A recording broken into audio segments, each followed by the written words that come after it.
अस्सलाम वालेकुम, मेरा नाम है फ़ाइक अहमद और HTML के लेक्चर नंबर 6 में आप सबको बहुत ज़्यादा खुशामदीद है। जैसा कि आप सब जानते हैं कि जो इसका पीछे वाला लेक्चर था यानी कि लेक्चर 5, उसमें हमने HTML की मदद से टेबल बनाना सीखा था। तो आज के इसमें हम यानी कि बेसिकली फॉर्म बनाना सीखेंगे। जिस तरह आप बहुत ज़्यादा जगहों पे ऑनलाइन अप्लाई करते हैं जब, तो आपने देखा होगा कि एक फॉर्म आपके सामने आ जाता है और उस फॉर्म में आप अपना डाटा वगैरह एंटर करके उसको सबमिट कर देते हैं सिंपली, और वो जो आपका डाटा होता है वो उनके पास चला जाता है जिस जगह पे आप अप्लाई कर रहे होते हैं। तो आज के इस फॉर्म में हम बेसिकली एक फॉर्म क्रिएट करेंगे सेम वैसा ही। अलबत्ता ये फॉर्म इतना ज़्यादा यानी कि देखने में अच्छा नहीं होगा। तो उसकी बेसिकली मेन रीज़न ये है कि अभी हम डिज़ाइनिंग नहीं पा रहे, अभी हम जस्ट अपने बेसिक पक्के कर रहे हैं और अभी हम जस्ट HTML के टैग्स बना रहे हैं। तो मैं इतना कहूँगा कि ये इतना ज़्यादा स्ट्रॉन्ग तो नहीं होगा, लेकिन हाँ इतना ज़रूर होगा कि एक अच्छा फॉर्म आप बना सकते हैं। और एक अच्छा यानी कि अगर आप किसी को दिखाएंगे तो वो एक बार सही हैरान हो जाएगा कि यार अच्छा फॉर्म बना हुआ है। तो इसके लिए आपने सबसे पहले क्या करना है, अपने आपने फोल्डर जिसमें वेब का फोल्डर बनाया हुआ उसी में चले जाना है और यहाँ पे एक न्यू फोल्डर बना लेना है लेक्चर 6 का। बेसिकली ये मैं बना चुका था आगे, तो ये मेरी क्या कहते हैं घर में कोई बच्चा आया जिसकी वजह से ये सारी मेरी वीडियो ख़राब होगी और अब मैं नए से आपको समझाऊंगा। ज़ाहिर है आपका इसमें क्या कसूर है। तो अब यहाँ से हम स्टार्ट करते हैं दोबारा से। तो दोबारा से बेसिकली HTML हेड बॉडी वगैरह सारा कुछ सेम ही लगा हुआ है जो हम पिछले लेक्चर्स में पढ़ चुके हैं। तो यहाँ पे आज हमने सिंपली फॉर्म न्यू पढ़ना है, तो हम सिंपली फॉर्म का यहाँ पे टैग यूज़ करते हैं। तो फॉर्म के अंदर दो चीज़ें आती हैं जो कि अभी हमारी ज़्यादा ज़रूरत इंपॉर्टेंट की हैं तो नहीं, लेकिन फिर भी मैं आपको समझा देता हूँ, उनका आपको मैं पॉइंट ऑफ व्यू दे देता हूँ। तो इसमें जो पहली चीज़ आती है उसका नाम है एक्शन, एम्प्टी। जबकि दूसरी, सॉरी मेरा कैप्स लॉक ऑन हो गया था। एक्शन जो है वो है जी एक्शन, ये पहली चीज़ का नाम है जो कि होता है एम्प्टी, और दूसरी चीज़ का नाम है मेथड जो हमेशा होता है, हमेशा तो नहीं होता लेकिन अमूमन पोस्ट होता है। ठीक है, तो यहाँ पे मैं आपको इन दो चीज़ों के बता देता हूँ। मैं ये डिलीट कर दूंगा दोनों चीज़ें क्योंकि हमें इसकी ज़रूरत नहीं है अभी, लेकिन सिंपली आपको मैं बता देता हूँ। मेथड पोस्ट इज इक्वल, ये इसलिए ज़रूरी होता है जब हम PHP करेंगे जो कि प्रोग्रामिंग की एक और लैंग्वेज है। तो डेटाबेस में अपना डाटा सेव करने के लिए फॉर्म का जब हम सबमिट करें तो हमारा डाटाबेस में सेव हो जाए, उसके लिए method is equal to post ही ज़रूरी होता है। तो इसको हम ज़्यादा डिस्कस नहीं करते, जब हम PHP पे जाएंगे तो मैं आपको एक्सप्लेन कर दूंगा।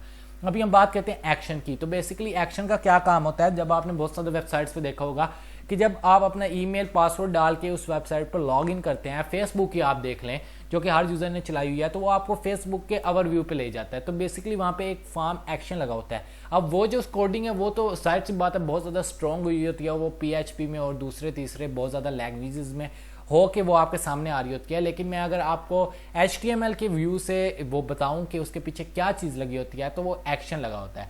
बेसिकली आप चाहते हैं कि अगर आपका एक फॉर्म है, यूज़र है, और आपका यूज़र जब सबमिट पे क्लिक करे तो वो दूसरे पेज पे चला जाए। यानी कि अब मेरे पास एक पेज पड़ा है यहाँ पे मिसाल के तौर पर index.html, तो मैं चाहता हूँ कि अगर कोई बंदा सबमिट पे क्लिक करे, फॉर्म की जो हम नीचे बटन बनाएंगे उस पर क्लिक करे तो वो index.html में आ जाए। तो उसके लिए आपने क्या करना है, सिंपली यहाँ पे जो एम्प्टी स्पेस है यहाँ पे आप index.html लिख देंगे। ठीक है, index.html लिख देंगे। इसके अलावा भी आप किसी भी ऐसे पेज का नाम लिख सकते हैं जहाँ पे आप चाहते हैं कि आप फॉर्म सबमिट करवाने के बाद उस पेज पे चले जाएं।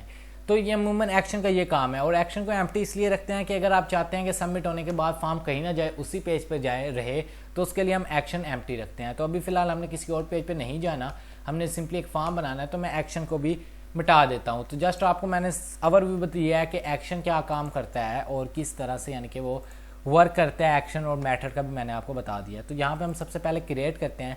तो सबसे पहले आपने जो यूज़ करना है फॉर्म के अंदर बनाने के लिए, उसके लिए यूज़ होता है लेबल। अब आपने यहाँ पे परेशान नहीं होना, आप यहाँ पे H2 का टैग भी लगा सकते हैं, आप H1 का टैग भी लगा सकते हैं, आपका जो मानना है टैग का वो लगा सकते हैं। लेकिन जो एक सीक्वेंस से हम चल रहे हैं, तो फॉर्म के सीक्वेंस के लिहाज से यहाँ पे लेबल सूटेबल है और लेबल ही यहाँ पे सही रहेगा। तो यहाँ पे अगर मैं इसको यानी कि पेज को अगर मैं रन करता हूँ तो आप देख सकते हैं, ये देखें लेबल के अंदर जो मैंने लिखा था नेम शो हो चुका है। अब यहाँ पे हमने बेसिकली आपने देखा होगा फॉर्म के अंदर एक ऊपर लेबल आ रहा होता है और नीचे एक बॉक्स सा बना होता है जिसको हम इनपुट कहते हैं, उसके अंदर आप डाटा फिल करते हैं। तो अब हमने एक इनपुट बनानी है सिंपली सी। तो उसके लिए आपने क्या करना है, एंटर करके नीचे आना है और यहाँ पे आपने सिंपली क्या डाल देना है, इनपुट। जैसे कि आप जानते हैं कि हमने बॉक्स बनाना है, बॉक्स हम इनपुट कहते हैं, तो हम सिंपली इनपुट लिख देंगे। और इसकी जो टाइप होगी ना, ये आपने हमेशा याद रखना है, आपने टेक्स्ट देनी है।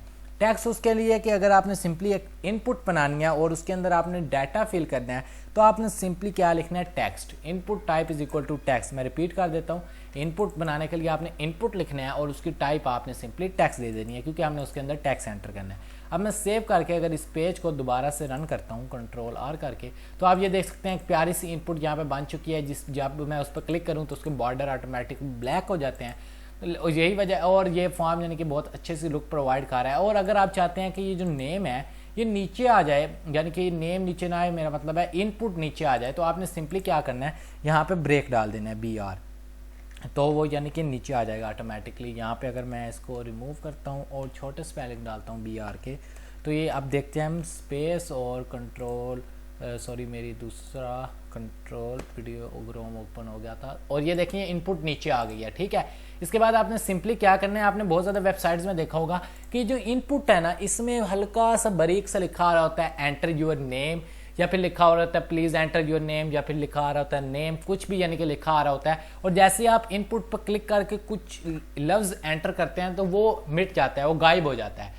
तो बेसिकली हम वो भी अब यहाँ पे मैं आपको बता देता हूँ। वैसे कि ये हमारा फॉर्म का लेबल भी तैयार हो गया है, हमारी इनपुट भी बन गई है, वो आपके मूड के ऊपर है कि अगर आप वो भी चाहते हैं कि हम बनाएं तो मैं आपको बता देता हूँ। तो आपने उसके लिए सिंपली क्या लिखना है, प्लेस, उसके बाद आपने लिखना है होल्डर, तो ये आपको सजेशन में भी बता देगा प्लेस होल्डर।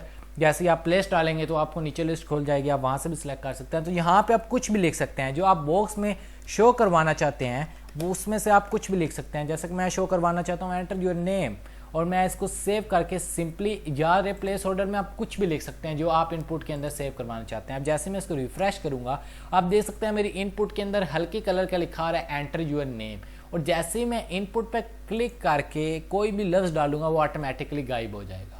तो ये एक बहुत ज़्यादा लुक प्रोवाइड करता है, और जैसे ही मैं इसको दोबारा से मिटाऊंगा वो दोबारा से आ जाएगा, जो कि बहुत ज़्यादा अच्छी लुक प्रोवाइड करता है और यूज़र को बताता है कि उसने इस इनपुट के अंदर क्या एंटर करना है। ठीक है, तो मुझे उम्मीद है आपको ये यानी कि समझ आ गई होगी प्लेस होल्डर क्या काम करता है। तो यहाँ पे भी हम बेसिकली ब्रेक्स डाल लेते हैं, यहाँ पे अभी नहीं डालते क्योंकि बाद में आपको मैं बताऊँगा कि मैं यहाँ पे क्यों ब्रेक्स डालने लगा था। तो अभी हम सिंपली क्या करते हैं, 2-3 इनपुट्स और क्रिएट कर लेते हैं, कंट्रोल डी और कंट्रोल डी, 2 इनपुट्स मैं और क्रिएट कर लेता हूँ। इनको मैं नीचे ले जाता हूँ और इसको भी यानी कि यहाँ से मैं कट आउट करके नीचे ले जाता हूँ। तो एक ईमेल की हम बना लेते हैं जी, ठीक है। उसके बाद सॉरी यहाँ पे मैं डाल देता हूँ ईमेल, और यहाँ से सिंपली इसको कॉपी करता हूँ और यहाँ पे भी पेस्ट कर देता हूँ। और उसके बाद यहाँ पे मैं डाल लेता हूँ पासवर्ड की, PASSWORD पासवर्ड। यहाँ से मैं सिंपली कॉपी करता हूँ और इसको यहाँ पे पेस्ट कर देता हूँ और सेव कर देता हूँ। अब मैं जस्ट पेज को रन करता हूँ एक बार, तो आप ये देखें साथ साथ मिल के आ गए हैं। इसकी क्या रीज़न है कि मैंने ब्रेक नहीं डाली यहाँ पे। तो यहाँ पे मैं सिंपली इनपुट्स के आगे भी ब्रेक ऐड कर लेता हूँ, जैसा कि हमने ऊपर लेबल के आगे की थी, और यहाँ पे 2-2 कर लेता हूँ ताकि स्पेस ज़्यादा बढ़ जाए और वो ज़्यादा अच्छी लुक प्रोवाइड करे। तो यहाँ पे मैं ब्रेक डाल देता हूँ अगेन से, और यहाँ पे भी इस इनपुट के बाद भी मैं ब्रेक डाल देता हूँ सिंपली, और उसके बाद मैं पेज को रिफ़्रेश करता हूँ। तो आप ये देख सकते हैं नेम, ईमेल और पासवर्ड, और ये देखें कितनी अच्छी लुक प्रोवाइड कर रहा है, अभी सेपरेट हो चुके हैं। लेकिन यहाँ पे एक चीज़ का मसला है, आपने बहुत ज़्यादा वेबसाइट्स पे देखा होगा, इवन अपने मोबाइल पे भी देखा होगा कि आप जब एंटर करते हैं तो आपको ये चीज़ नज़र नहीं आ रही होती, बल्कि यहाँ पे ब्लैक कलर के डॉट्स नज़र आ रहे होते हैं, जिससे पता लग रहा होता है कि ये पासवर्ड एंटर हो रहा है। और आप अगर किसी के सामने भी लगाते हैं तो वो ज़्यादा ईजीली रीड नहीं कर सकता कि आपने क्या पासवर्ड लगाया है, अलबत्ता रीड कर भी नहीं सकता वो जब आपके पास बैठा हुआ हो तब भी। तो यहाँ पे अगर अब हम ऐसे एंटर कर रहे हैं तो इजीली कोई भी हमारा पासवर्ड देख सकता है।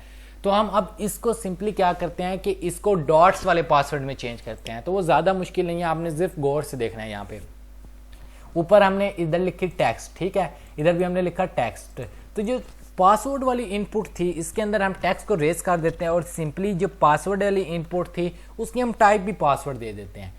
क्या मैंने किया है कि सिंपली जो टाइप थी उसको टेक्स्ट से चेंज करके मैंने पासवर्ड कर दिया। अब मैं जस्ट पेज को रिफ्रेश करता हूं, और अब आप देखिएगा, अब मैं कोई भी डिजिट डाल लूं तो वो डिजिट डालने के बजाय वहां पे डॉट डाल रहा है, जो कि एक तो सिक्योर वे में हो गया और दूसरा लुक भी अच्छी प्रोवाइड कर रहा है। अब तीसरे नंबर पे हम बात कर लेते हैं अगर कुछ और इंपॉर्टेंट चीज़ की, तो आप अगर किसी यानी कि साइट पे जाते हैं और वहाँ पे लिखा होता है प्लीज़ एंटर योर बर्थडे, और जैसे ही आप उस पर क्लिक करते हैं तो एक तो 2 तरह की चीज़ें आ रही होती हैं। एक तो यानी कि अगर सेपरेट हैं वो, तो यानी कि फिर तो वो यानी कि सेपरेट चीज़ें खुल के आती हैं। लेकिन बाज़ जगह पे ऐसा भी होता है प्लीज़ एंटर करंट डेट या please enter date today date, तो वो जैसे ही आप उस इनपुट पर क्लिक करते हैं तो यहाँ पे एक नीचे फॉर्म सा बना आ जाता है जिसके अंदर कैलेंडर आपको शो हो रहा होता है। आप सिंपली उस डेट पर क्लिक करते हैं और आपका ऑटोमेटिकली डेट उसके अंदर एंटर हो जाती है। तो अब हम सिंपली उसको बना लेते हैं। तो यहाँ पे मैं इसको जस्ट कॉपी करता हूँ और यहाँ पे मैं इसको नीचे वाली लाइन पे पेस्ट कर देता हूँ और यहाँ पे इसका मैं क्या कह देता हूँ, डेट का नाम दे देता हूँ। ठीक है, यहाँ पे मैं इसको सिंपली डेट का नेम दे देता हूँ और उसके बाद यहाँ पे मैं लिख देता हूँ एंटर योर डेट। और यहाँ पे मैं सिंपली अब आपको क्या करना है, इसके लिए आपने जो पासवर्ड था इसको पासवर्ड से चेंज करके डेट लिख देना है, स्मॉल स्पेलिंग। मैंने क्या किया, जो टाइप यहाँ पे टेक्स्ट ऊपर टेक्स्ट थी उसको पासवर्ड के लिए टेक्स्ट से चेंज करके पासवर्ड कर दिया और डेट से के लिए टेक्स्ट से चेंज करके उसको डेट रख दिया। तो ये आपने इसमें कंफ्यूज नहीं होना, सिंपली रिफ्रेश करना है। ये देखें आप ऑटोमेटिकली यहाँ पे, हालांकि मैंने प्लेस होल्डर में क्या लिखा है एंटर योर डेट, लेकिन वो यहाँ पे क्यों नहीं शो हुआ, क्योंकि मैंने उसकी इनपुट जो टाइप है वो मैंने डेट दे दिया। तो हम प्लेस हेडर को रिमूव कर देते हैं और वो ऑटोमेटिकली बहुत ज़्यादा प्यारी लुक में हमें देखने को मिल गया है। एक कैलेंडर भी प्यारा सा बन के आ गया है और मंथ डे ईयर ऑटोमेटिकली आ गया मेरे डाले बगैर। तो ये किसकी वजह से हुआ, जब मैंने input type is equal to date डाला है। तो आप देख रहे हैं जस्ट एक लफ्ज टेक्स्ट से उसको डेट में चेंज किया और यहाँ पे कितनी अच्छी प्रोवाइड लुक आ गई है। और जब हम साइट्स देखते हैं और हमको ऐसा लगता है जैसे पता नहीं ये क्या हो गया, हम तो ये बना ही नहीं सकते। अब मैं आपको इसका ओवरव्यू दिखा देता हूँ। जैसे ही आप इस पे क्लिक करेंगे तो ये देखें कितना प्यारा आपको नीचे एक कैलेंडर बन के आ गया है और आप जिस पे भी क्लिक करना चाहें तो ऑटोमेटिकली आपकी डेट ऊपर एंटर हो जाएगी। आप मंथ जुलाई वगैरह भी चेंज कर सकते हैं, मई वगैरह भी चेंज कर सकते हैं। वैसे मैं बताऊं जब मैंने कोडिंग सीखी थी तो उस टाइम ये बहुत गंदा सा बन के आता था, यानी कि जो नीचे होता था कैलेंडर, लेकिन लगता है कि अपडेट हुआ है और आप देखें कितना प्यारा लुक प्रोवाइड कर रहा है। अगर मैं टुडे की करता हूँ तो ऑटोमेटिकली टुडे की सिलेक्ट हो जाएगी। बहुत कमाल की चीज़ बना दी है जिसने बनाई है ये। तो आप देख सकते हैं कि एक डेट्स के टैग से कितना प्यारा लुक प्रोवाइड हो गया फॉर्म को। सिंपली अब हम इसमें कुछ चीज़ें और बना लेते हैं। अगर मैं बेसिकली यहाँ पे इसको एंटर करके पेस्ट करता हूँ तो यहाँ पे एक चीज़ है जो आप साइड्स पे आपने कभी नहीं देखी होगी, लेकिन मैं वैसे आपको बता देता हूँ। यानी कि ये ऐसी चीज़ है जो यहाँ पे आपने साइड्स पे आपने कभी नहीं देखी होगी, मतलब कि आपको मुश्किल ही है आपने किसी वेबसाइट पे देखी हो या किसी साइट पे अगर उन्होंने कलर मांगा हो, लेकिन मैं आपको वैसे बता दूं। कलर का ये मतलब है कि आप अपनी मर्जी का कोई भी कलर, अपना फेवरेट कलर यूज़ कर सकते हैं। जैसे कि आप फॉर्म में बना सकते हैं please enter your favourite colour, और उसके लिए आपने क्या करना है, टाइप सिंपली कलर रख देना है। और यहाँ पे हम इसको अगर सेव करके मैं इसको रन करता हूँ तो आप सिंपली देख सकते हैं पेज, ये देखें कलर और ब्लैक आ रहा है। आप देखेंगे जैसे ही मैं इस पर क्लिक करूँगा इनपुट पे तो मेरे सामने ये देखें ये भी बहुत ज़्यादा अपडेट होगी। आगे ये भी बहुत ज़्यादा गंदी लुक प्रोवाइड करती थी यार जब मैंने सीखा था, लेकिन अब तो इसमें भी बहुत ज़्यादा अच्छी लुक आ गई है। लेकिन जैसे ही मैं यहाँ से कर रहा हूँ कलर मेरा सिलेक्ट हुआ जा रहा है, मैं कोई भी कलर यहाँ से सिलेक्ट कर सकता हूँ। तो ये भी आप अपने फॉर्म में ऐड कर सकते हैं। अलबत्ता ये ऑप्शनल है, आप चाहें तो सिलेक्ट कर सकते हैं, आप नहीं चाहें तो आपकी मर्जी है। तो मैं इसको फिलहाल लिखा रहने देता हूँ, जिन्होंने नोट करना है तो वो नोट कर सकते हैं। तो यहाँ पे आपको अब मैंने ये भी समझा दिया कलर वाला, कलर का क्या काम है। अब हम एक और मेन चीज़ पढ़ते हैं जो यानी कि बहुत ज़्यादा साइट्स पे देखा होता है, मेल फीमेल या अदर, यानी कि एंटर योर जेंडर वाला मैं आप बात कर रहा हूँ। तो वो क्या सिस्टम होता है जी, वो यही सिस्टम होता है कि एंटर योर जीमेल के लिए, यानी कि वो मांगते हैं कि प्लीज़ अपनी जेंडर एंटर करो ताकि उन्हें पता लग सके तो आप क्या हैं। सबसे पहले मैं एक चीज़ चेक कर लेता हूँ, जैसे कि आप फेसबुक पे लॉगिन करते हैं या किसी और वेबसाइट पे लॉगिन करते हैं तो नीचे एक छोटा सा बॉक्स बन के आ रहा होता है जिसके अंदर लिखा होता है रिमेंबर मी या सेव पासवर्ड नेक्स्ट टाइम। और जब आप उस बॉक्स पे क्लिक करते हैं तो वो बॉक्स पे टिक लग जाता है और अगली बार आपका पासवर्ड डालने से पहले ही उस साइट पे आपका ईमेल और पासवर्ड डला हुआ होता है। तो इस साइट पे ईमेल पासवर्ड तो नहीं डला होगा, लेकिन मैं आपको चेक बॉक्स बनाना सिखा देता हूँ कि किस तरह से यानी कि वो चेक बॉक्स बनता है। तो यहाँ पे हम सिंपली इस चीज़ को कॉपी करता हूँ मैं, और अगर यहाँ पे इसको मैं पेस्ट करता हूँ और यहाँ पे अगर मैं लिख देता हूँ रिमेंबर मी, जो कि साइट्स बहुत ज़्यादा साइट्स पे लिखा होता है और आप में से बहुत ज़्यादा साइट्स में आप पर्सन ने देखा भी होगा। तो यहाँ पे अगर मैं इसको रिमूव कर देता हूँ क्योंकि यहाँ पे हमें प्लेस ऑर्डर की ज़रूरत नहीं थी, यहाँ पे भी हमें ज़रूरत नहीं थी इसकी प्लेस ऑर्डर की। तो ये जस्ट उनके लिए यूज़ होता है जहाँ पे आपने सिंपल टेक्स्ट डालना हो या पासवर्ड डालना हो, बाकी ये ज़रूरत यानी कि इसकी नहीं पड़ती इतनी। तो यहाँ पे मैं टाइप कुछ सिंपली क्या कर देता हूँ, चेक और बॉक्स। ठीक है, आपने सिंपली देखना कि मैं टाइप क्या डाल रहा हूँ, बाकी सारा तकरीबन सेम है और सिर्फ जस्ट मेरा एक लफ्ज़ लिखने से इतनी अच्छी लुक आ जाती है। अब देखें चेक मी, रिमेंबर मी, और ये देखें नीचे बॉक्स। ऐसे ही होता है ना बॉक्स जो आप वेबसाइट में डालते हैं, इस पर आप टिक करते हैं सिंपली और वो एक लाइन में हो जाता है। तो अगर आप चाहते हैं कि ये नीचे वाली लाइन पे ना आए तो आप इस सिंपली इस बी आर को यानी कि रिमूव कर देते हैं हम इस बी आर को और सेव करते हैं एंड देन रिफ्रेश करते हैं कंट्रोल आर। रिमेंबर भी आ गया, लेकिन आपने देखा होगा वुमन के बॉक्स पहले आ रहा होता है, रिमेंबर भी बाहर आ रहा होता है। तो हम सेम वैसे बना रहे हैं, तो हम सेम वैसे ही बनाते हैं इसको। हम इसको जस्ट यहाँ से कंट्रोल एक्स करके रिमूव करते हैं और इसको सिंपली क्या करते हैं, लेबल से ऊपर पेस्ट कर देते हैं और जो बी आर्स हैं उनको हम कर देते हैं रिमूव जी, और इसको हम कर लेते हैं सेव और इसको हम कर लेते हैं रिफ्रेश। तो अब ये देखें, अब बिल्कुल वैसे ही जैसे लॉग इन फॉर्म में आ रहा होता है चेक बॉक्स, वैसे ही आ गया और इसको हम क्लिक करें तो ये टिक भी हो रहा है। तो ये एक और इम्पोर्टेंट चीज़ थी। अब मैं आपको जेंडर वाला सिस्टम भी समझा देता हूँ कि वो उन्होंने किस तरह बनाया होता है, मेल फीमेल वाला।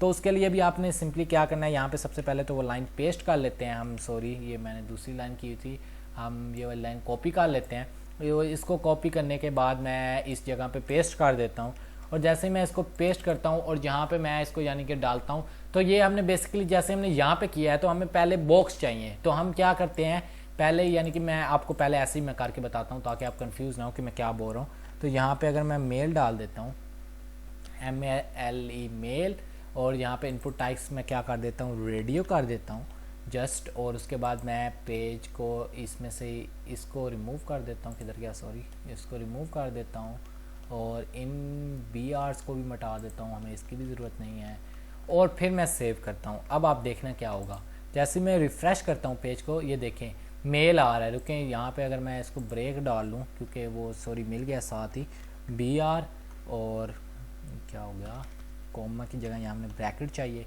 और सॉरी, और इसको हम कॉपी करके कंट्रोल डी करते हैं, सेव करते हैं। अब आपको सही से लेआउट क्लियर हो जाएगी। कंट्रोल, अब यहाँ पे आप देखें मेल आ गया है और साथ वो डॉट भी आ गया है, जो कि हमें दूसरी अमूमन वेबसाइट्स पे नज़र आता है। लेकिन मसला ये है कि ये जो वो गोल यानी कि जिसको हम क्या कहते हैं गोल दायरा है, यानी कि मेल, ये हमें रिमेंबर मी कि जैसे हमने किया था वैसे हमें चाहिए लेफ़्ट साइड पे, जबकि नीचे आ रहा है। तो इसके लिए हम वही करेंगे, सेम प्रोसीजर। इनपुट को हम जस्ट कॉपी करेंगे और इसको इनपुट को हम एंटर करके उठा के ऊपर फेंक देंगे और यहाँ पे सेव कर देंगे, ठीक है। और अब मैं आपको दिखाता हूँ कि क्या होगा, यानी कि इसको हम यहाँ से नीचे वाली रेडियो को ख़त्म कर देते हैं। अब देखते हैं कि लेआउट कैसी आती है, और रिफ़्रेश करता हूँ। आप देखें बिल्कुल परफेक्ट लेआउट आ गई है मेल। और यहाँ पे अगर आप करना चाहते हैं तो यानी कि अगर ये देखें, अगर मैं इस बी आर को मिटा देता हूँ और मैं सेम सॉरी इसको, अगर मैं सेम इसी चीज़ को कॉपी करता हूँ 3 बार, जैसे कि मेल फीमेल एंड अदर का भी एक ऑप्शन होता है वहाँ पे, तो यहाँ पे अगर मैं एंटर करता हूँ और इसको भी एंटर करता हूँ, और यहाँ पे पहला मेल हो गया, दूसरा अगर यहाँ पे हम कर देते हैं फीमेल, और फीमेल, दूसरा हम कर देते हैं फीमेल, और तीसरा हम कर देते हैं अदर, जो कि ऑप्शन होता है वेबसाइट्स के अंदर अदर, एंड इसको रन करते हैं सेव करके और रन। तो आप देख सकते हैं फीमेल फीमेल और अदर, जबकि ये लुक जैसे कि आ रही होती है। तो आप अगर चाहते हैं कि इसके ऊपर आप एक और इनपुट बनाएं, यानी कि तो आप एक और इसको टेक्स्ट दे सकते हैं, यानी कि जिसमें आप लिख सकते हैं सिलेक्ट जेंडर, ठीक है। तो आप उसमें वो भी चीज़ बना सकते हैं, यानी कि मतलब आप इसको सिलेक्ट वाले में भी डाल सकते हैं। तो वो आपकी यानी कि आप पे डिपेंडेंट है। तो अब एक और चीज़ हम मेन चीज़ पढ़ते हैं, यानी कि ये अमूमन मैंने तो साइट्स पे ऐसे ही देखा है, बाकी अगर आप इसको सिलेक्शन वाले ऑप्शन में डाल सकते हैं, जो कि मैं इसके बाद टैग पढ़ाने वाला हूँ, तो आप उसमें भी इसको डाल सकते हैं, वो आपकी मर्ज़ी पे है, ठीक है। बेसिकली मैंने अमूमन ऐसे देखा था तो मैंने ऐसे बना दिया, और आपको एक रेडियो का टैग भी मैंने कवर कर दिया, ठीक है। तो अब मैं इसको रिफ्रेश कर लेता हूँ। तो ये फॉर्म की अब लास्ट चीज़ हम पढ़ने जा रहे हैं। इस फॉर्म में 2 चीज़ें रह गई हैं, एक तो हमारा बटन रह गया है और दूसरा हमारा सबमिट वाला, एक सबमिट वाला बटन रह गया और दूसरा हमने सिलेक्शन पढ़नी है, यानी कि वो एक इनपुट होती है और आप उसको सिलेक्ट करते हैं तो वो आपसे आपकी कंट्री पूछता है, विच कंट्री यू वांट, यानी कि तब होता है जब आप किसी ऐसी वेबसाइट पे लॉगिन करने जा रहे हैं जो कि बाहर किया है, ठीक है, यानी कि आपके मुल्क की नहीं है। अगर आप किसी यूनिवर्सिटीज़ वगैरह के फॉर्म के लिए आ रही हैं उसमें तो ये नहीं आता, लेकिन अब तो उसमें भी आ रहा है। तो ये बेसिकली ये इनपुट अब बहुत ज़्यादा ज़रूरी हो गई है कि वो आपसे आपकी कंट्री पूछते हैं इनपुट के अंदर। तो आपने इसके लिए सिंपली क्या करना है, यहाँ पे मैं इसको एंटर करके नीचे ले जाता हूँ, तो आपने सिंपली यहाँ पे क्या करना है, सिलेक्ट लिखना है, SELECT सिलेक्ट, ठीक है। सिलेक्ट के बाद आपने इसकी कर देनी है क्लोजिंग। सिंपली आपने जस्ट मेरे स्टेप फॉलो करने हैं कि मैं क्या कर रहा हूँ। यहाँ पे हम पहले ब्रेक डाल लेते हैं ताकि नेक्स्ट लाइन पे चला जाए, और इसके बाद इसको हम नीचे आ जाते हैं। सिलेक्ट आपने सिंपली सिलेक्ट डालना है और साथ ही यहाँ पे सिलेक्ट की क्लोजिंग भी कर लेनी है, ठीक है। उसके बाद आपने एंटर करना है, नीचे आना है। अब हम देखते हैं कि हमें किस तरह की लेआउट आई है। सॉरी, इसको मैं सेव करता हूँ सिलेक्ट को, और रिफ़्रेश करता हूँ तो आप देख सकते हैं कि हमें नीचे ये जो चीज़ नज़र आ रही है। अगर मैं इसको एक और ब्रेक डाल के और स्प्रेड करूँ, कंट्रोल डी करके सेव करके रिफ़्रेश करूँ, तो आप देख सकते हैं नीचे आ रहा है, हमें ड्रॉप डाउन वाली लिस्ट हो रही है कि मैं इस पर नीचे क्लिक करता हूँ तो नीचे एक लिस्ट आ जाती है। लेकिन मसला ये है कि इनपुट यानी कि जो मैं कहना चाह रहा हूँ कि हमें एक तो इनपुट में वो शक्ल नज़र नहीं आ रही इसकी, और दूसरा हमें यानी कि क्या कहते हैं, ना ही नीचे ड्रॉप डाउन में क्यों कोई चीज़ नज़र आ रही है। तो उसकी रीज़न यही है कि अभी हमने ड्रॉप डाउन बनाई नहीं है। तो यहाँ पे मैं सबसे पहले क्या करता हूँ, लेबल डालता हूँ, एंटर करता हूँ, लेबल LABL लेबल और LABEL लेबल, और यहाँ पे मैं इसको कंट्रोल डी करता हूँ तो यहाँ पे मैं इसकी क्लोजिंग करता हूँ और यहाँ पे मैं डाल देता हूँ सेलेक्ट यूर कंट्री। ठीक होगा, सेलेक्ट यूर कंट्री डालता हूँ और इसको रिफ़्रेश करता हूँ तो ये देखें सेलेक्ट यूर कंट्री आ गया। और यहाँ पे भी मैं सिंपली ब्रेक ऐड कर देता हूँ ताकि वो नीचे वाली लाइन पे चला जाए और थोड़ी लुक अच्छी प्रोवाइड करे। और अब ये सिलेक्ट यूर कंट्री भी आ गया। और अब हम सिंपली यहाँ पे क्या करते हैं कि जो सिलेक्ट वाला हमने पुर्जा बनाया था, ये जो टैग लगाया था, इसके सेक्शन के अंदर हम एक चीज़ ऐड करने जा रहे हैं। ध्यान से देखिएगा, ऑप्शन। क्या हमने किया सबसे पहले, सिलेक्ट से तो ये हो गया ना कि हमें एक ड्रॉप डाउन मिल गई जो कि एम्प्टी थी, लेकिन अब हमने इसके अंदर भी तो कुछ करना है ना। तो अब हम यहाँ पे सिंपली क्या लिखेंगे, ऑप्शन। ठीक है, ऑप्शन के अंदर मैं लिखता हूँ पाकिस्तान। ठीक है, उसके बाद ऑप्शन को मैं क्लोज कर देता हूँ। उसके बाद मैं 2-3 और ऑप्शन बना लेता हूँ जिसमें मैं लिख देता हूँ न्यूजीलैंड। और मुल्कों का बुरा ना मनाना यार, जो मुझे नाम याद आ रहा है मैं सिंपली वही ऐड करता जा रहा हूँ। तो यहाँ पे हम डाल देते हैं बांग्लादेश, सॉरी यार स्पेलिंग बोल गए, बांग्लादेश। तो भाई माफ़ कर देना अगर स्पेलिंग में थोड़ी बहुत गलती होगी जो। तो उसके बाद रिफ़्रेश करते हैं तो अब यहाँ पे आप देख सकते हैं, यहाँ पे अगर मैं इसको थोड़ा सा और प्यारा करता हूँ, यहाँ पे एक और ब्रेक डाल के ताकि आप क्लियर नज़र आए ड्रॉप डाउन। तो अब आप यहाँ पे देख सकते हैं रिफ़्रेश जैसे ही मैं करूँगा तो सेलेक्ट यूर कंट्री आ रहा है, पाकिस्तान, न्यूजीलैंड, बांग्लादेश। तो ये कितनी अच्छी लुक प्रोवाइड कर रहा है। लेकिन यहाँ पे एक मसला ये आ रहा है कि जब आप जो इनपुट यानी कि बाहर डालते हैं, यानी कि जब आप देखते हैं कि इसमें लिखा होता है तो उसमें इस तरह कंट्री नहीं आ रही होती। इसमें इस तरह कहने का मतलब ये है कि उसमें कंट्री नहीं आ रही होती, बल्कि यहाँ पे उसमें लिखा होता है सिंपली यानी कि लिखा होता है सेलेक्ट यूर कंट्री या कुछ भी लिखा होता है। तो यहाँ पे इस तरह से पहले ही ऑटोमेटिकली वो सिलेक्टेड नहीं होता पाकिस्तान, न्यूजीलैंड, बांग्लादेश। ठीक है, तो अगर आप यूनिवर्सिटी में जाए तो इसी तरह यहाँ पे FSC वगैरह सेलेक्ट होता है। तो वहाँ पे उसके लिए उन्होंने बेसिकली क्या यूज़ किया होता है मैं आपको बताता हूँ। आपने सिंपली आपको करके दिखाता हूँ ताकि आपको सही समझ आए कि मैं क्या बोलना चाह रहा था। तो ऑप्शन में लिखता हूँ, सिंपली एक ऑप्शन क्रिएट करता हूँ और उसकी यहाँ पे मैं उसकी ब्रैकेट क्लोजिंग करता हूँ और इसके अंदर जो है ना ऑप्शन के अंदर मैं डाल देता हूँ, रुकें ज़रा, पहले मैं आपको यहाँ पे एक ऑप्शन डाल के दिखाता हूँ। ऑप्शन तो यहाँ पे मैं डालता हूँ क्या कहते हैं, एम्प्टी इसको रख देता हूँ, नहीं बल्कि मैं यहाँ पे लिख देता हूँ सेलेक्ट, SELECT सेलेक्ट, और यहाँ पे इस तरह से 3 लाइनें डाल देता हूँ ताकि लुक अच्छी आए। और उसके बाद मैं यहाँ पे ऑप्शन की क्लोजिंग कर देता हूँ और उसके बाद यहाँ पे हम इसको रिफ़्रेश करते हैं पेज को। तो आप यहाँ पे देख सकते हैं ऑप्शन आ गया। अब वो जो पाकिस्तान है वो रिमूव हो गया, लेकिन अब एक यहाँ पे एक और मसला आ रहा है। पाकिस्तान तो रिमूव हो गया, सिलेक्ट आ रहा है, अच्छा आ रहा है जी पाकिस्तान। यहाँ पे सिलेक्ट का ऑप्शन क्यों आ रहा है? सिलेक्ट तो कोई कंट्री नहीं होती और ना ही सिलेक्ट आना चाहिए, क्योंकि ना तो सिलेक्ट के अंदर कोई कंट्री होती है और ना ही मैंने आज तक सुना है कि किसी कंट्री का नाम सिलेक्ट हो। तो हम ऐसा कोई काम करें अगर कि सिलेक्ट यहाँ पे लिखा है लेकिन यूज़र सिलेक्ट पे क्लिक ना कर सके, सिलेक्ट डिसेबल हो जाए ऑटोमेटिकली। तो सबसे पहले हम क्या करेंगे, यहाँ पे मैं आपको 2 चीज़ें बताता हूँ, ठीक है। अगर आप चाहते हैं कि कोई एक ऑटोमेटिकली डिफ़ॉल्ट सेट हो, तो यानी कि अगर आपको एक चीज़ दिखाता हूँ, अब यहाँ पे मैं आपको यहाँ पे 2 चीज़ें पढ़ाना जा रहा हूँ, लेकिन अगर आप देखें इसको मैं यहाँ से कट करता हूँ और यहाँ पे मैं इसको ऊपर ले जाता हूँ और नीचे सबसे नीचे इसको पेस्ट करता हूँ सेलेक्ट के, ठीक है। और इसको मैं शिफ्ट टैब दबा के पीछे करता हूँ एंड रिफ़्रेश करता हूँ। अब आप देखें पाकिस्तान आ रहा है, हालांकि मैंने सिलेक्ट का डाला हुआ है लेकिन सिलेक्ट लास्ट में आ रहा है। तो इसकी क्या रीज़न है कि जो टॉप पे होगा ना वो उसको ऑटोमेटिकली शो कर ले, लेकिन ऐसा तो नहीं होना चाहिए। हम सिलेक्ट जहाँ मर्जी डालें, चाहे टॉप पे डालें चाहे लास्ट पे डालें, सबसे पहले हमें इनपुट में भाई सिलेक्ट नज़र आना चाहिए, इतनी सी बात है, ये हमारा रोल है। तो चाहे इसको जो मर्जी आप समझो, हमें सिलेक्ट नज़र आना चाहिए। तो उसके लिए मैं क्या करता हूँ, सिंपली यहाँ पे क्या डाल देता हूँ, सिलेक्टेड लिख देता हूँ।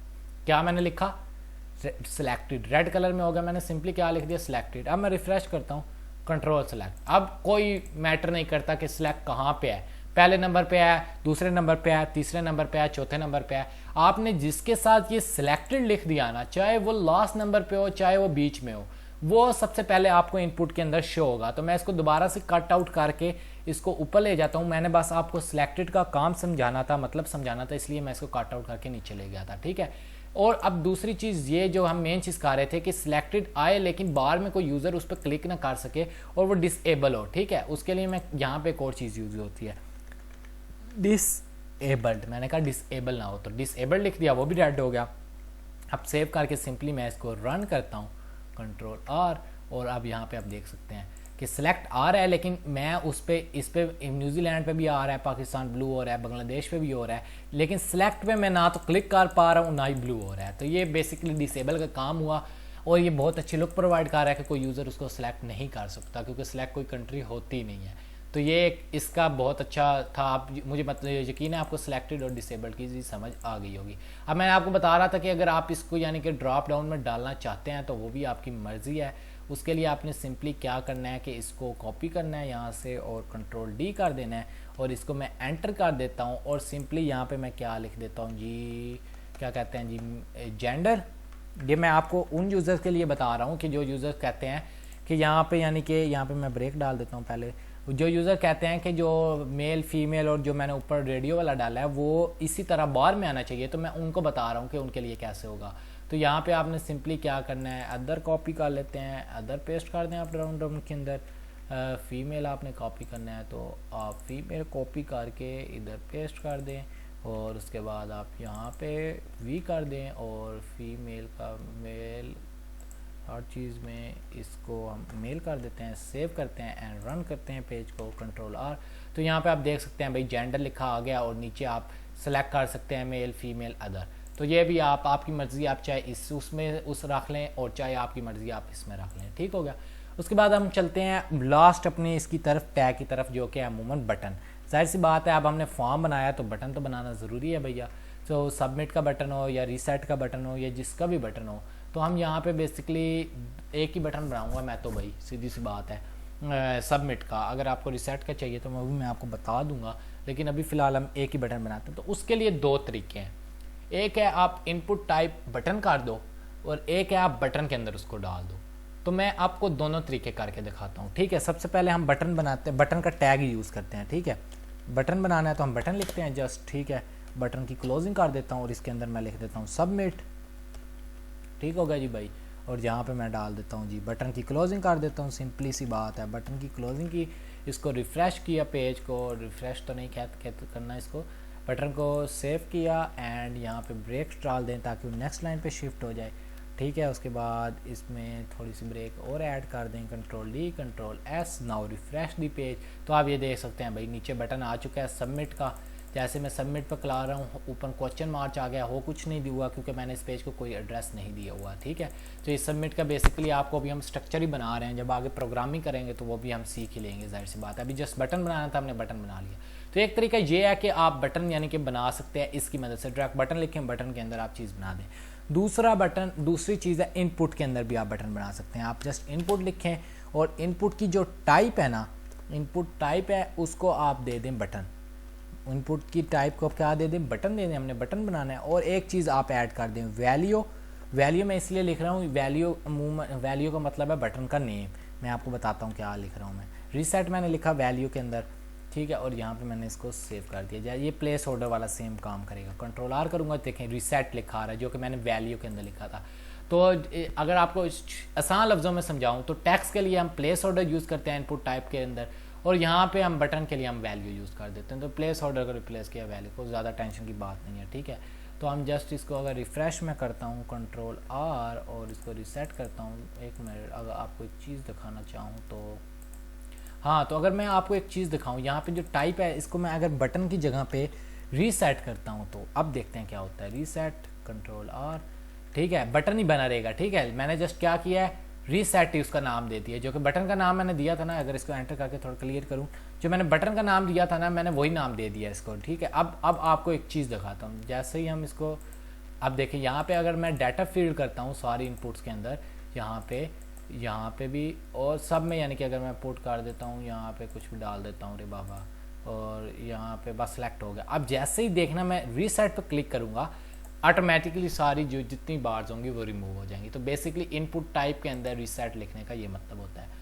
तो उम्मीद है आज के लेक्चर की आपको समझ आ गई होगी और आपको यकीनन बहुत अच्छी लगी होगी वीडियो, और आपको पता लग गया होगा कि जो वेबसाइट्स पे लॉगिन वाले पेज होते हैं या एंट्री के लिए पेज होते हैं आपका किसी साइट में एंटर होने के लिए, तो वो कोई खास मुश्किल नहीं होते, बड़े इजी से होते हैं। तो आप इस तरह बना सकते हैं।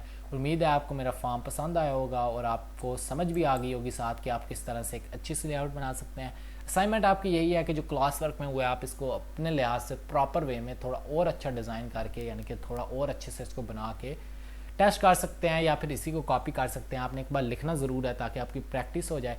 अगर आपको वीडियो अच्छी लगे तो प्लीज़ लाइक कीजिए, शेयर कीजिए और सब्सक्राइब ज़रूर कर लें ताकि आपका आगे वाला कोई भी यानी कि ट्यूटोरियल मिस ना हो, कोई क्लास मिस ना हो, और अर्निंग तक के प्रोसेस तक हम साथ रहें आपस में।